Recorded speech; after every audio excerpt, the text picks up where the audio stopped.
राजस्थान, राजाओं का स्थान, जिसकी आबो हवा राजपुताना आन बान और शान की विरासत बयां करती है, जिसकी धरती में वीर वीरांगनाओं की गाथाएं घुली मिली हैं, जिसके महलों में राजे रजवाड़ों की शानो शौकत का पता मिलता है।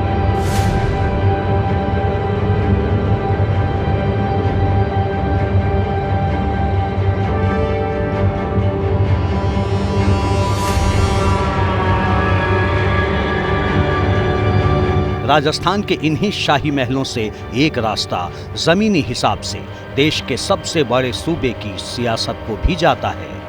22 रियासतों से मिलकर राजस्थान में शाही परिवारों का सियासत से पुराना नाता रहा है। इनमें एक रियासत अजमेर मेरवाड़ को छोड़ दिया जाए तो बाकी रियासतों पर देशी राजा महाराजाओं का ही राज रहा है। यूं तो आजादी के बाद मुल्क से राजे रजवाड़े खत्म हो गए, लेकिन इन राजाओं का सियासत से रिश्ता बरकरार रहा।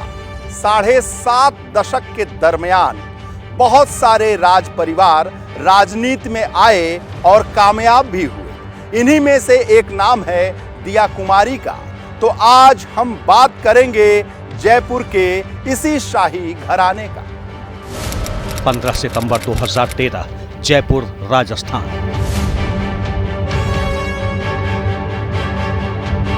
एक दशक पहले का दौर था।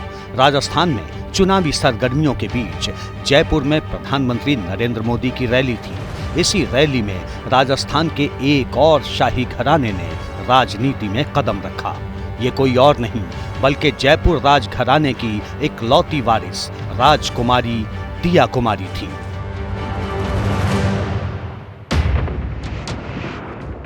दिया कुमारी जयपुर के शाही परिवार सवाई भवानी सिंह और रानी पद्मिनी देवी की इकलौती संतान हैं। दिया कुमारी के दादा मान सिंह द्वितीय जयपुर रियासत के आखिरी महाराजा थे, जो मुगल बादशाह अकबर के नौरत्नों में भी शामिल थे। दिया कुमारी के लिए राजनीति नई नहीं थी। दिया कुमारी की दादी गायत्री देवी का सियासत में लंबा सफर रहा था। गायत्री देवी 3 बार सांसद रही। राजमाता गायत्री देवी आई तो उन्होंने 1962 के स्वतंत्र पार्टी का गठन किया और सारे राजपूत राजा महाराजा उसमें चले गए और ऐसा लगा कि जो रामराज परिषद का नया रूप अवतरित हुआ है वो स्वतंत्र पार्टी के नाम से। एक दौर में कांग्रेस का प्रस्ताव ठुकराकर स्वतंत्र पार्टी से सांसद का चुनाव लड़ने वाली गायत्री देवी की ऐतिहासिक जीत को Guinness book of world record में भी दर्ज किया गया था। राज परिवार जो जितने भी हमारे हैं, ज़्यादा से ज़्यादा आप देखेंगे कि उनकी कोई ना कोई मेंबर पॉलिटिक्स में है, तो उनकी इंस्टेंट क्रेडिबिलिटी डेफिनेटली वहाँ प्रूव होती है कि इनको ज़्यादा प्रूव करने की ज़रूरत नहीं होती है कि हम लोग जनता हमको पसंद करती है या नहीं करती, हम पे विश्वास करती है या नहीं करती। मुझे लग रहा है वो तो पहले से ही होता है, क्योंकि हमारे जो परिवार हैं उन्होंने सदियों से जनता की सेवा की। 2013 के विधानसभा चुनाव में बीजेपी ने दिया कुमारी को सवाई माधोपुर सीट से मैदान में उतारा था, जहां उन्होंने कांग्रेस के डॉक्टर किरोड़ी लाल को 7,500 वोट से हराया था। मैं तो बहुत धन्यवाद देना चाहूँगी पार्टी का कि मुझे इतना उन्होंने एक अवसर, अलग अलग क्षेत्रों की सेवा करने का अवसर दिया। एक बहुत अच्छी अपॉर्चुनिटी मुझे मिली है, अवसर मिला है, जो कि सिर्फ भारतीय जनता पार्टी ही दे सकती है। और कार्यकर्ता हमारे इतने मजबूत हैं, तीनों क्षेत्रों में इतने मजबूत हैं कि मुझे ज़्यादा कुछ करना ही नहीं पड़ा, अपने आप ही सब कुछ होता रहा। 5 साल के दौरान दिया कुमारी ने राजस्थान की राजनीति में अपनी मजबूत पैठ बनाई, लेकिन निजी वजहों से 2018 का विधानसभा चुनाव नहीं लड़ा। 2019 के लोकसभा चुनाव में बीजेपी ने दिया कुमारी को राजसमंद सीट से मैदान में उतारा, जहां उन्होंने शानदार जीत हासिल की। उदयपुर संभाग के संसदीय क्षेत्र राजसमंद में दिया कुमारी ने कांग्रेस नेता देवकी नंदन गुर्जर को 5.5 लाख से भी ज्यादा वोट से हराया और सांसद बनने वाली राजघराने की दूसरी सदस्य बन गई। राजसमंद मेरे लिए एक बिल्कुल ही नया क्षेत्र था और एक चुनौती तो थी सामने, लेकिन बिल्कुल पार्टी का निर्देश था कि आपको यहाँ जाना है, तो बिल्कुल मैंने उसकी पालना की। और यहाँ के लोग, जैसे ही मैं वहाँ गई पहली बार, तो लोगों से बहुत ज़्यादा मतलब सम्मान भी मिला, अप्रिसिएशन मिला और एक्सेप्टेंस बहुत इजीली लोगों ने मुझे दी। 2013 में दिया कुमारी ने वसुंधरा राजे की मौजूदगी में ही बीजेपी की सदस्यता ली थी। 2013 से 2018 तक वसुंधरा राजे राजस्थान की मुख्यमंत्री रहीं, लेकिन 2018 के विधानसभा चुनाव में बीजेपी को हार का सामना करना पड़ा। इसकी एक बड़ी वजह राजपूत समुदाय की पार्टी से नाराजगी रही। 2018 में बीजेपी के 26 राजपूत उम्मीदवारों में से 16 चुनाव हार गए थे, लेकिन इस बार बीजेपी कोई चांस लेना नहीं चाहती। वसुंधरा राजे जो हैं, जिस तरीके से वो पब्लिक में जाती हैं तो लोग बहुत उनको अप्रिशिएट करते हैं, बहुत नारे लगाते हैं। वैसे ही अब दिया कुमारी उसी लाइन पर ग्रूम की जा रही हैं भारतीय जनता पार्टी की ओर से। 25 सितंबर 2023 जयपुर, राजस्थान।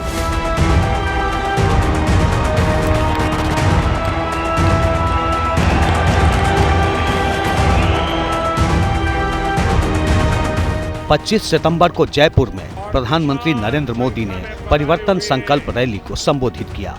महिला आरक्षण बिल संसद में पास होने के बाद राजस्थान में मोदी की ये पहली रैली थी, लिहाजा संदेश देने के लिए कार्यक्रम में महिलाओं को खास तवज्जो दी गई। पूरी रैली का जिम्मा महिला कार्यकर्ताओं के ही पास था। रैली के दौरान मंच का संचालन राजसमंद की सांसद दिया कुमारी ने किया। हर कोई सोच में पड़ गया कि जहां एक तरफ दिया कुमारी पूरे जोश के साथ मंच पर मोर्चा संभाले हुए हैं, वहीं दूसरी तरफ वसुंधरा राजे के होश क्यों उड़े थे। न वो जोश था, न वो उमंग और न ही वो उत्साह। मानो पूरा मंच दिया कुमारी लूट ले गई। एक बार फिर से मैं सभी बहनों को कहूंगी कि माननीय प्रधानमंत्री जी का कर्तव्य ध्वनि से धन्यवाद दें।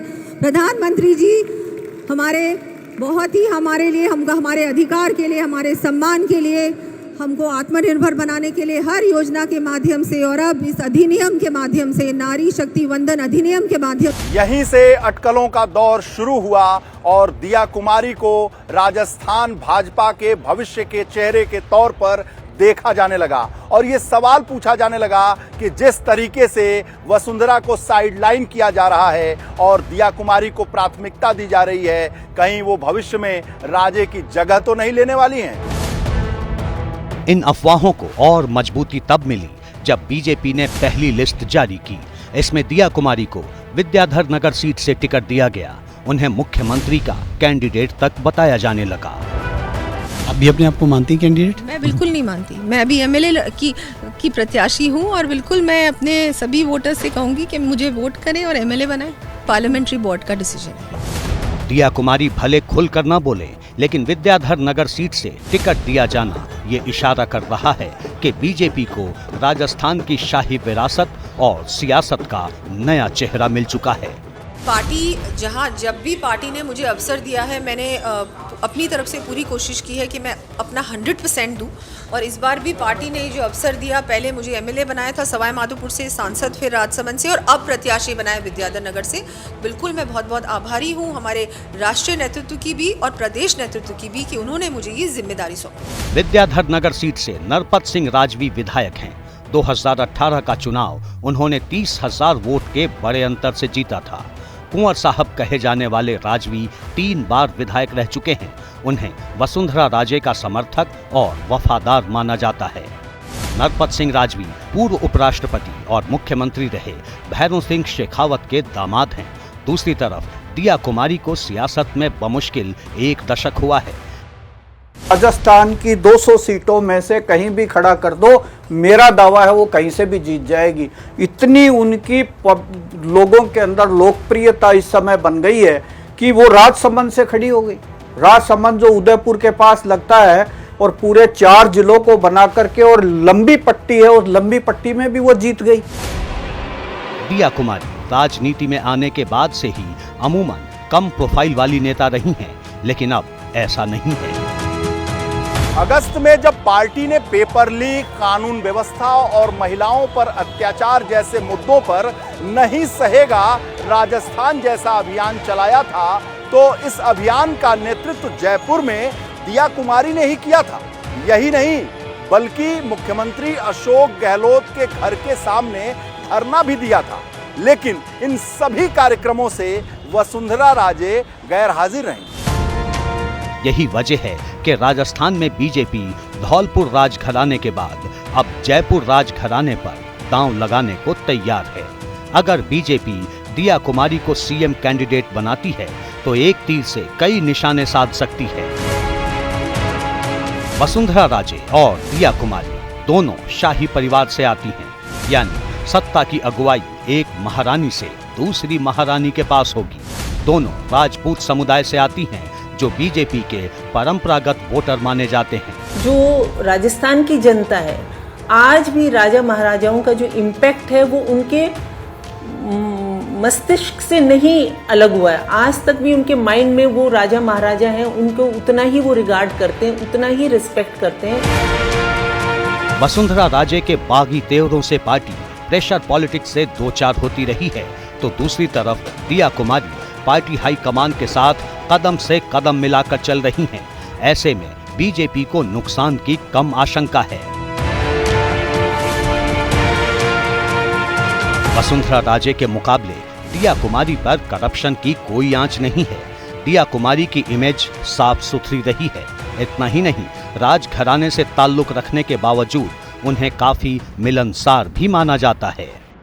दिया कुमारी जी के साथ मैं 25-26 साल से साथ में उनके काम कर रहा हूँ, तो उनका जो व्यक्तित्व है वो एकदम क्रिस्टल क्लियर है और वो एक विचारों में उनके मजबूती है। वो जो एक कोई डिसीजन लेती हैं तो वो बड़ी दृढ़ता के साथ वो डिसीजन लेती हैं। राजस्थान में राजपूत बीजेपी का कोर वोटर रहा है, लेकिन 2018 में राजपूतों की नाराजगी से बीजेपी सत्ता से बाहर हो गई थी। इसीलिए माना जा रहा है कि राजपूत और महिला वोटर को साधने के लिए दिया कुमारी को आगे किया जा सकता है। और उनको ऐसी कॉन्स्टिट्यूंसी जो है वो पकड़ाई गई है जो राजपूतों से भरी हुई है और वहाँ खड़े होकर वो जयपुर की जो 12 सीटें हैं उन 12 सीटों को के राजपूतों को भी प्रभावित कर सकती हैं। कहा जाता है कि जो मेवाड़ जीतता है वो राजस्थान पर राज करता है। दिया कुमारी मेवाड़ की राजसमंद लोकसभा सीट से सांसद हैं। 4 साल के दौरान उन्होंने जनता के दरमियान अपनी गहरी पैठ बना ली है। चित्तौड़गढ़ राजस्थान के मेवाड़ रीजन में पड़ता है। इस रीजन में विधानसभा की 43 सीटें हैं। 2018 में यहां बीजेपी को 25, कांग्रेस को 14 और अन्य को 4 सीट मिली थी। आंकड़े इस बात की गवाही देते हैं कि राजस्थान का ये राजपूताना इलाका बीजेपी का गढ़ है। लेकिन क्या इस चुनाव में बीजेपी अपना किला बचा पाएगी? दिया कुमारी कहती हैं कि उनकी परवरिश किसी राजकुमारी की तरह नहीं हुई, बल्कि एक आम हिंदुस्तानी की तरह हुई। राजघराने और आम लोगों के बीच का रिश्ता कभी कभी नजर भी आता है, लेकिन एक वक्त ऐसा था जब राजघराने की बेटी दिया ने एक आम शख्स से विवाह करके पूरे राजस्थान में सनसनी फैला दी थी। राजकुमारी दिया की निजी जिंदगी का सफर राजनीति की पथरीली राह की तरह ही उथल पुथल भरा रहा है। दिया कुमारी की शुरुआती पढ़ाई दिल्ली के मॉडर्न स्कूल और जयपुर के महारानी Gayatri Devi girls public school से हुई। आगे की पढ़ाई के लिए राजकुमारी दिया लंदन चली गई थी। लंदन से लौटने के बाद दिया कुमारी राजमहल के अकाउंट का काम देख रही थी। इसी दौरान उनकी मुलाकात नरेंद्र सिंह से हुई। नरेंद्र चार्टर्ड अकाउंटेंट थे, जिन्होंने अपनी पढ़ाई के सिलसिले में राजघराने के म्यूजियम ट्रस्ट के अकाउंट सेक्शन में ज्वाइन किया था। यहीं से राजकुमारी दिया और नरेंद्र की प्रेम कहानी परवान चढ़ी, लेकिन जमाने की रुसवाइयां बाकी थीं। समाज की नाराजगी से बेखौफ दोनों ने 1994 में आर्य समाज मंदिर में गुपचुप तरीके से शादी कर ली। दिया कुमारी और नरेंद्र ने 3 साल तक अपनी शादी की बात परिवार से छुपाए रखी। 1997 में इन दोनों ने परिवार वालों को अपनी शादी की बात बताई। राज परिवार में कोहराम मच गया, क्योंकि एक शाही परिवार की इकलौती वारिस ने एक आम शख्स से शादी कर ली थी। इस रिश्ते को परिवार वाले मंजूर नहीं कर रहे थे, लेकिन धीरे धीरे सब कुछ सामान्य हो गया और 1997 में परिवार ने धूमधाम से नरेंद्र और दिया की शादी कराई। लेकिन साल 2019 में ये दोनों आपसी रजामंदी से अलग हो गए। 2018 में जयपुर के गांधीनगर की फैमिली कोर्ट में दिया और नरेंद्र ने 6 दिसंबर को तलाक की अर्जी लगाई थी। महज 36 दिन में कोर्ट ने उनका तलाक मंजूर कर दिया। दोनों के 3 बच्चे हैं। सबसे बड़े बेटे का नाम पद्मनाभ सिंह है। पद्मनाभ सिंह 13 साल की उम्र में ही राजा बन गए थे।